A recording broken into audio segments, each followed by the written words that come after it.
welcome back to the Rocks and Chains YouTube channel. My name's Fleur and today I'm going to show you how to make this beautiful hoodoo chainmail weave. So hoodoo is an absolutely gorgeous weave. It's part of the voodoo family. So there is quite a few different variations of this weave, but this one is just your simple single chain. It uses jump rings of an aspect ratio of about 3 to 3.2. So there's very little room for manoeuvre and jump ring sizes. These two examples here, the bronze and the sterling silver, are made in 2.75 inner diameter jump rings, and they're on a 0.9 wire. So the aspect ratio is 3. To create a bracelet of about 8 inches or up to 8 inches, you're going to need about 250 jump rings to be able to create it, because as you can see, it's quite a dense weave. Quite a boxy dense weave as well, so it's not round, it's definitely got sides to it. It's absolutely beautiful. I think it makes gorgeous, just like standalone chains, or perfect for your cabochons or your pendants. So to get started, we're going to need our tools. So we're going to need 2 pairs of chain nose or flat nose pliers, whichever ones you have and which ones you prefer. I love my Zero-Rons, my chisel nose and my bent nose. These are my preferred choices all the time.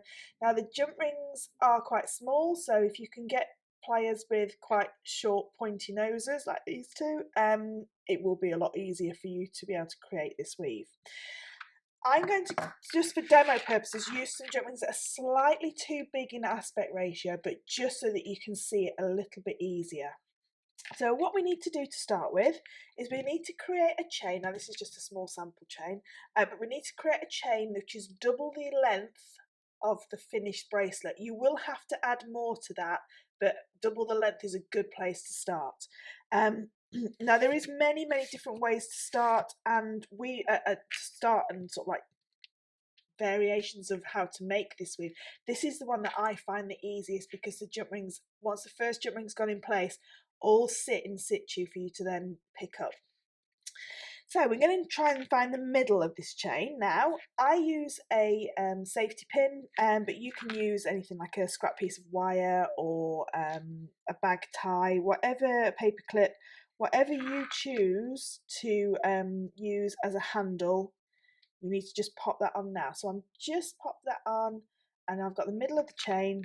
Now at the end, we're going to double this jump ring up, because this is where the clasp is going to attach to. So if I show you on here, those 2 jump rings there is exactly the same as that single jump ring which is on my handle.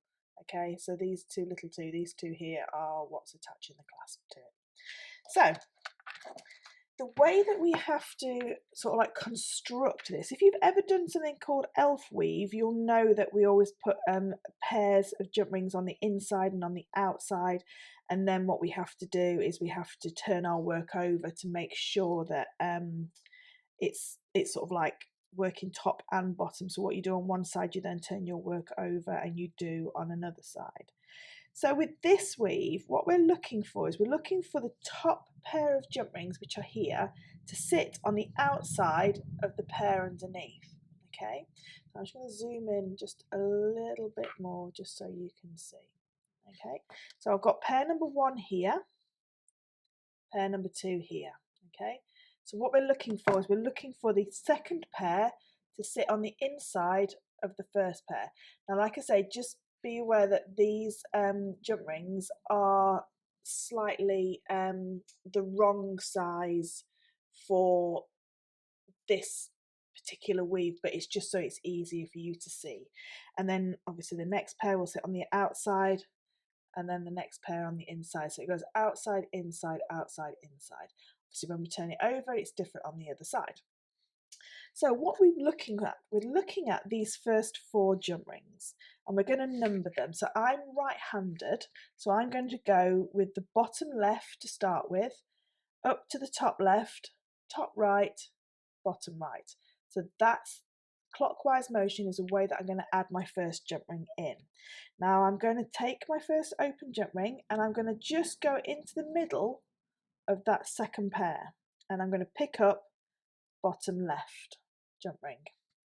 I'm now going to go to the top and pick up top left and top right jump ring. Now I'm turning my work now so that the safety pin is facing me, and I'm now going to make sure that this fourth jump ring, bottom right, is still sitting on the inside, and I'm just going to lift and bring that over the top. And there's my first jump ring, in place and close. Okay, so when I let that go, like I say, these jump rings are the wrong size. They're slightly too big, so it won't hold its form if I did the whole bracelet in this. But you can see now that we've still kept that formation. So the second pair is still sitting in between the first pair. Okay, what we're going to do now is we're going to turn our work over, and we're looking for this bar. So whenever we see a single bar, that's when we know we're on the correct side to work on. So if you drop this on the floor and you don't know which side to go for, it's the side with the bar. Now we can see now that the second pair are sitting on the inside of the first pair as we wanted them. So I'm going to pick up another open jump ring, and again it's exactly the same, nothing changes. I'm going to go inside left, so from the inside to the outside of the bottom left, up to the top left, across to the top right, and then this is where I turn my work and I just lift that fourth jump, apologies, do that again. So I've got 3 jump rings in place. I'm going to lift and put that fourth jump ring over the top. Now if you've got a kit from my website, you will have got the kit with the 2.75 inner diameter jump rings. So they are a lot smaller than this, but they will hold their form. I'm just trying to hold it together just so you can see where each one goes. So what we can see now is that's created a second bar on this side. So if I bring in the example, you can see that each section has 2 bars. Okay, so I now know that this side is complete. I'm going to turn my work over, and there again I can see the single bar, so I know that it's this side that I'm working on. I can also see, just move that one out of the way, there we go. I can also see that my jump rings are in situ where I want them to be, so top pair, middle pair are on the inside. So I take another open jump ring and I go through the bottom left, up to the top left, across to the top right, turn my work just a little bit so it's now facing like north, if you like, lift the fourth jump ring and place it on. So like I say, with the smaller jump rings that are in the kit that's on my website, what you'll find is obviously this is a larger jump ring, but you'll have very little room to be able to close that jump ring up, which is why these shorter pointed nose pliers are absolutely brilliant for this. But all you need to do is just scoot the chainmail around the jump ring rather than trying to force the jump ring around. And once you get into the sort of like a little knack of doing it, you'll fly through this. So we can see now again we've got a double, like I say, this is not in the sequence, the aspect ratio is all wrong, so you can't see it as well. We can see on this side now we've got a double bar. So again, we would turn our work over so we can see a single bar. Now what I tend to do is I tend to squeeze that top pair closed. Okay, so squeeze them together, which will make your job so much easier trying to get that small jump ring in place. Now this weave isn't a tricky weave at all. It's all to do with the size of the jump rings. You're working with quite small jump rings, so if you have any magnification, a magnifying glass, or any optivisors, you probably will find those really helpful. So again, I've got all my jump rings in the correct place. I've got my top pair, which is sitting on the outside, bottom pair on the inside, picking up the bottom left, up to the top left, over to the top right, turn my wrist slightly so that it's now facing in a north position, and then bring in, focus, come on. There we go. And then bringing that over. Now, if I just bring that a little bit closer, see if I can get to focus a little bit. So the other way of constructing this weave is to construct either side with like 2 single jump rings, and to construct them in a, so they cross over and then connect those together. But what I find when I've taught this in the past is that can confuse people a little bit more. So I prefer this method of actually making this weave. But it's entirely up to you. There's lots of different tutorials. If you look on Maille Artisans and YouTube, there's lots of different tutorials. So if this one doesn't work, have a look for another one that might, if this one doesn't click.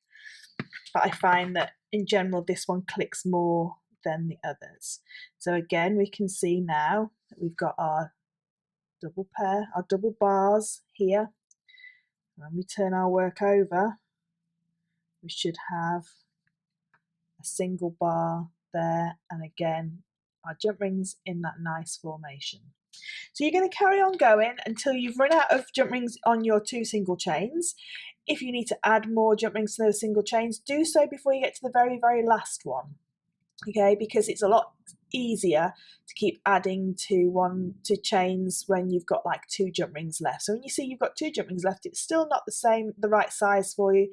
Just keep adding onto those chains until you keep going until you've got the actual finished piece of jewellery that you want. Now, to attach a clasp to this, what we need to do is the very last 2 jump rings, which are here and here, they need to just be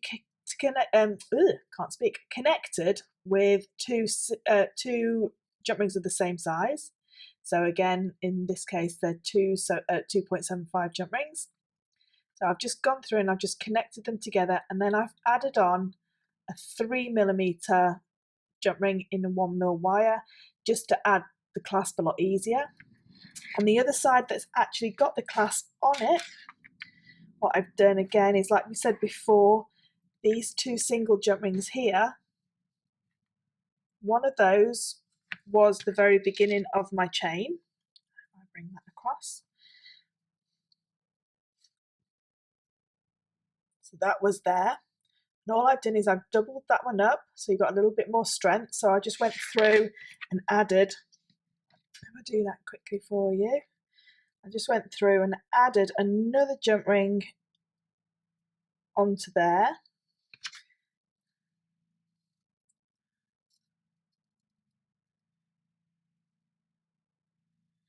I'll just take that safety pin off and then I'll use that as the clasp. So all I've done is I've just doubled,